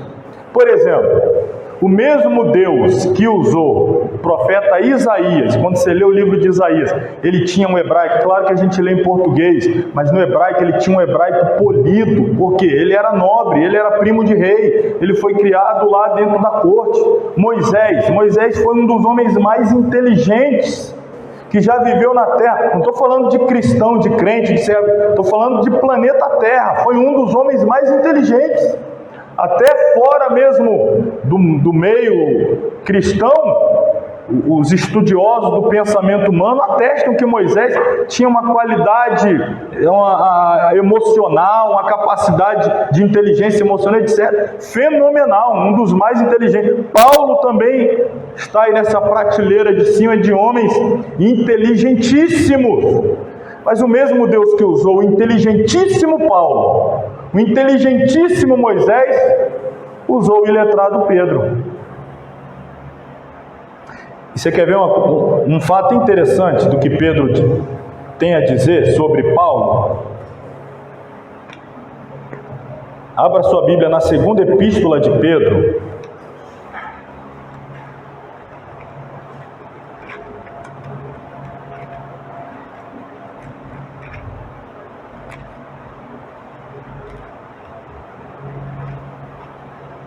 Capítulo 3,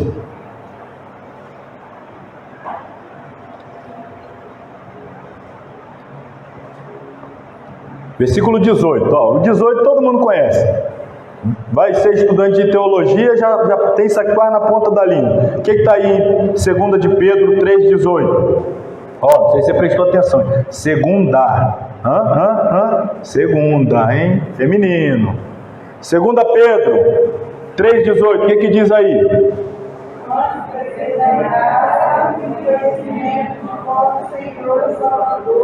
Tá bom, até aí. Crescer na graça e no conhecimento. Pedro está orientando. O Pedro está orientando. Agora, talvez você nunca parou para analisar o contexto em que Pedro orienta a que se cresça na graça e no conhecimento. Vamos aqui a partir do versículo 15. Olha o que ele diz: tende por salvação a longanimidade de nosso Senhor, como também o nosso amado irmão Paulo vos escreveu. De que maneira? Ele escreveu segundo a sabedoria que lhe foi dada. 16, olha, falando disto, como em todas as suas epístolas, entre as quais há pontos difíceis de entender. Pedro está falando, tem coisa que Paulo escreve que é difícil de entender. Pedro está dizendo isso. Que os indoutos e inconstantes torcem ou distorcem, e igualmente outras escrituras para a sua própria perdição. Vós, portanto, amados, sabendo isto de antemão, guardai-vos de que, pelo engano dos homens abomináveis, sejais juntamente arrebatados e decaiais da vossa firmeza. Antes, cresça na graça e no conhecimento do nosso Senhor e Salvador Jesus Cristo. Para compreender, porque há textos que Deus deu a alguns escritores que, de acordo com a sua sabedoria, vou usar um termo aqui mais rasa, ele escreveu de forma mais rasa e as pessoas facilmente entendem. Mas existem escritores que tinham a sabedoria mais elevada, que eles fizeram uso dessa sabedoria mais elevada. Deus não descartou a sabedoria de um e também não deixou de usar outro porque não tinha aquela sabedoria. Usou tanto um quanto o outro, dentro dos limites de suas respectivas capacidades. O Pedro, você prega como? Eu prego, nós vai, nós vem, então prega assim que eu vou te usar. Nós vai, nós vem. E Paulo não, eu com a devida vênia, o Paulo já é doutor, né? Eu te uso assim também. Cada um tinha o seu estilo próprio, tinha a sua capacidade. Tinha um que era um camponês, mas Deus usou o camponês. Tinha um outro que era um estadista, né? Era um líder, como Daniel liderava, estava entre os príncipes da Babilônia. Te uso com a sua sabedoria também. Por que é importante saber isso? Porque às vezes, por exemplo, Deus vai usar, agora trazendo para um contexto nosso, Deus vai usar alguém em profecia, aí vai usar uma irmã ou um irmão, que também não tem a ver com gênero, que não tem muita cultura, não se formou, não tem uma escolaridade, estudou lá primeira série, segunda, mal lê e escreve, aí na hora que vai entregar uma mensagem, erra no português, conjuga o verbo errado, troca, e aí eu pensei, como é que é Deus falando? Deus não fala errado assim, trocando as palavras e tal, porque a gente acha que Deus simplesmente anula a capacidade da pessoa, que Deus tira de lado a limitação. Não, Deus usa dentro da limitação da pessoa. Importante é você entender a essência da mensagem. Por isso que não é ditado divino. Se fosse ditado, teria uma uniformidade. Se é sempre Deus ditando, seguiria uma linha. Mas uma pessoa que tem uma habilidade para discernir, vamos dizer assim, a polidez da linguagem de um e de outro, a riqueza da linguagem de um, a pobreza da linguagem de outro, o excesso de metáforas que costumam usar pessoas que têm vocabulário vasto e às vezes repetir muitas palavras, que é comum de pessoas que têm vocabulário mais curto. Isso acontece na Bíblia. Por quê? Porque Deus usou cada um dentro da sua limitação e a mensagem foi entregue. E aí isso aqui, a obra do Espírito Santo e a diferença de estilo dos escritores. Pedro falou, por que é que Deus não me deu o que deu a Paulo? Porque Deus deu a ele segundo a sabedoria que ele tinha. Aqui Pedro está falando de escatologia, se você ler o capítulo 3 todo, eu não vou voltar, mas Pedro está falando de escatologia. E Pedro diz, não, escatologia Deus deu a Paulo, porque Paulo tem uma condição melhor de falar, de explicar, e aí por falta de conhecimento alguns até distorcem. Deus usa cada um dentro da sua limitação. Mas aí Pedro diz, você quer ser usado mais? Quem quer ser usado mais? Então cresça. Se o seu limite é aqui, Deus vai te usar até aqui. Eu quero que Deus me use até aqui. Então avança, estuda, ora, busque mais a Deus, leia livro, aí você avança, Deus te usa mais. Se você fala, não quero mais estudar, não quero ler, não quero só até aqui, Deus vai te usar até aí. Como é que Deus vai fazer mais o quê? Agora, se você vai mais ferramenta, Deus te usará com total e absoluta certeza mais. Vamos voltar aqui para fechar, nossa hora ali já está esgotando. A gente encerra aqui.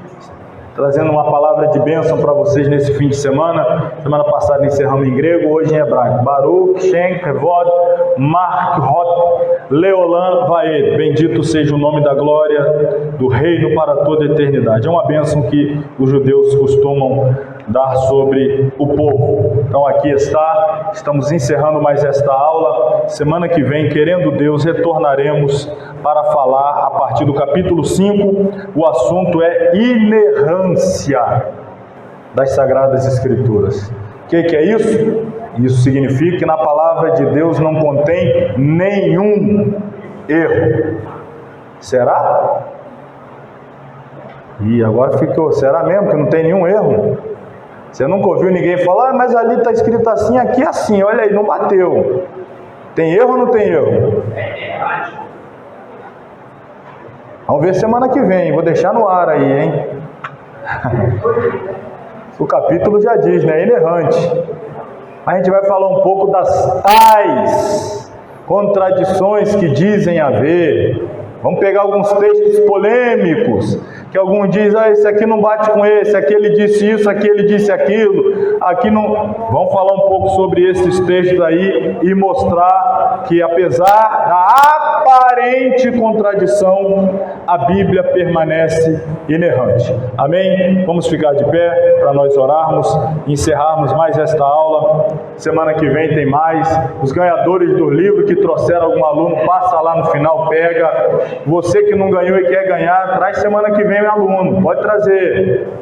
Traga lá. Mas se eu não trouxer de perto, se for a distância, se for um amigo meu lá de Rondônia que queira fazer online, você ganha o livro também. Se conseguir alguém de longe que vai matricular à distância, eu mando o livro para ele, como tem outros que estão estudando à distância, vai ganhar também. Então, nos ajude aí para a nossa turma continuar avançando e crescendo em nome de Jesus. Querido Deus e Pai, nós te glorificamos mais esta noite pelo privilégio de aprender a Tua Palavra e de poder seguir a orientação petrina, de crescer na graça e no conhecimento. Crescer, ó Pai, para podermos ser mais usados pelo Senhor, porque eu tenho certeza que o Senhor quer fazer coisas grandes e precisa que nós busquemos mais ferramentas, porque quanto mais ferramentas tivermos, mais oportunidades de trabalhar na Tua obra também teremos e mais da Tua graça receberemos. Ajuda-nos, ó Pai, para que permaneçamos constantes, dedicados, entusiasmados, animados, convictos e certos de que a recompensa virá para a glória e honra do nome do Senhor. Eu apresento a Ti a vida de cada um dos Teus servos, pedindo que os leve em paz e dê um fim de semana abençoado na Tua presença, em nome de Jesus. Amém. Estenda suas mãos. Que o grande amor de Deus, a graça de nosso Senhor e Salvador Jesus Cristo, a comunhão e a consolação do Espírito Santo seja com todos, que amam e aguardam a breve volta do Senhor, e todos digam amém.